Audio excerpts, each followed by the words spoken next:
installing 22-pound valve springs in this Predator 224.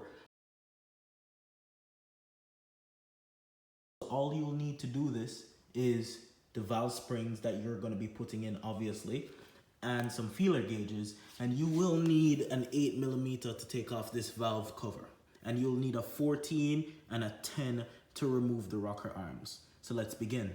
Valve cover is off. I recommend that you remove the spark plug and stuff the spark plug hole with string, some cloth, something to prevent the valves from falling down in there while you're working. That's just going to be more headache and extra work. Also, removing the spark plug will take compression away from the engine, so you can spin the engine over easier, so you can find top dead center, so you can adjust the valve lash. I'm gonna go in real quick with the feeler gauge just to check our clearances, and then I'll remove these rocker arms and remove these stock springs and do a little comparison between the stock springs and the 22-pound springs. Everyone, so I just removed the exhaust rocker arm, and as you can see, this right here, let me zoom in, that right there is a lash cap. So you could take a magnet and it'll take it right out, no problem. So this is how you want to remove your rocker arms. So this right here, this top nut, this black nut is a 10mm, and this silver looking nut, the larger nut, is a 14mm. So all you need to do, grab your 14mm spanner, put it on, and then grab your 10mm socket or 10mm wrench and then loosen them. And then you'll have your rocker arm come out, and you just need to screw it out. Screw it the rest of the way out, and it'll be out just like this. And if you want, you can put everything in the valve cover to keep everything in one place so you don't lose anything. Everyone, I got the combustion chamber stuffed up with some face mask, COVID, $5 and a couple cents later. Went to Walmart, bought some string so I can finally put these valve springs in and set the lash. The left is the stock valve spring, on the right is the 22-pound valve spring. Look at the difference. The 22-pound, a lot stiffer, a lot more meaty. You're gonna be able to get a lot more RPMs with a 22 than the stock. Let's start off with the stock. Look how soft this is. I'm almost able to completely compress it. This is the stock spring. This is the 22-pound valve spring. Much stiffer.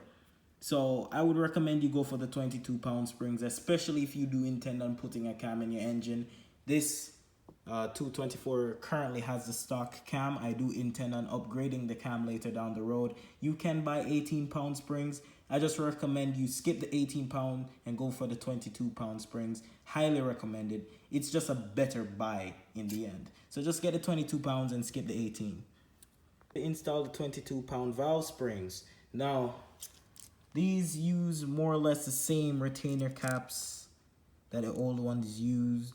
So it's just plug and play. I also did receive new valves with this, but I'm gonna skip that for now. Alright everyone, hopefully you guys are getting a good camera angle.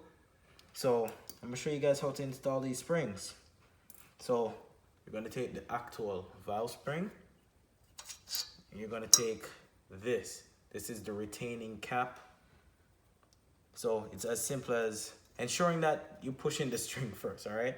But put that there and take this cap. I like to have it offset. So as you can see, let me flip it over here for you guys. So as you can see right there, that is where the valve, there's like this little lip on the valve. It slides into that groove, that smaller groove right there, and it locks into place. So I personally, give you guys an example. So it's as simple as just pushing down, and then the camera is a bit in my way, so I apologize for the faff. Bam, there you go, there's your valve spring in. Almost forgot, do not forget to reinstall the lash cap. So the lash cap on my engine goes on the exhaust side. Just ensure that you reinstall your lash caps. You don't want to leave them out. If you see a lash cap on the intake side or on both exhaust and intake, ensure to reinstall them. Now that your valve springs are installed, all that you need to do now is install your rocker arms, set the lash, install back that valve cover, and give it a start. Oh yeah, and pull out that rope. Exhaust valve,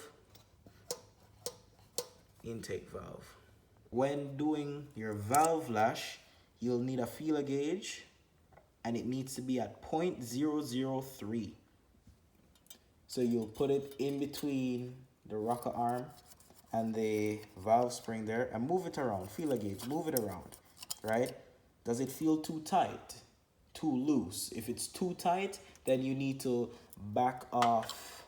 You need to back off this larger nut here. Let me zoom in for you guys. All right, so if it's too tight, you need to back this larger nut off. So you would need to loosen it, right? If it's too loose, you need to tighten it. This is your lock nut. So when you have the right adjustment, you need to hold this firmly, ensure that this doesn't move, and then tighten down this black nut. This black nut is your lock nut. So it's gonna take a little bit of time to get the right valve lash. It takes some time, back and forth, in and out, loosening, tightening. It takes a while to get it right. The mini bike is done. I just installed the valve cover, plugged back in the spark plug. The valves, I set them to 3,000s. So the valve lash, sorry. So I set the valve lash to 3,000s. So in theory, this thing should run. I'm not sure, it's quite late in the night. I don't think I want to start it now, but I'm very curious. Okay. Okay, it starts. It starts. All right.